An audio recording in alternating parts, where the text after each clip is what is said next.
தென்மேற்கு வங்கக்கடல் பகுதியில் ஆழ்ந்த காற்றழுத்த தாழ்வு மண்டலம் தற்பொழுது நாகப்பட்டினத்திற்கு தென்கிழக்கே சுமார் 310 கிலோமீட்டர் தொலைவிலும், புதுச்சேரிக்கு தென்கிழக்கே சுமார் 410 கிலோமீட்டர் தொலைவிலும், சென்னைக்கு தென்கிழக்கே சுமார் 480 கிலோமீட்டர் தொலைவிலும் நிலை கொண்டுள்ளது.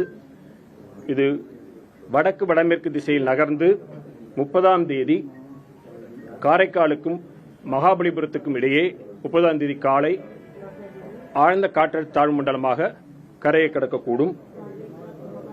இந்த ஆழ்ந்த காற்றழுத்த தாழ்வு மண்டலம் இன்று மாலை முதல் நாளை காலை வரையிலான இடைப்பட்ட நேரத்தில் தற்காலிகமாக புயலாக வலுப்பெறக்கூடும்.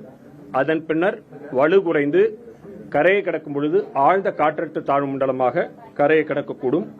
கரையை கடக்கின்ற பொழுது பலத்த காற்றானது மணிக்கு 50 முதல் 60 கிலோமீட்டர் வேகத்தில், அவ்வப்பொழுது 70 கிலோமீட்டர் வேகத்தில் வீசக்கூடும்.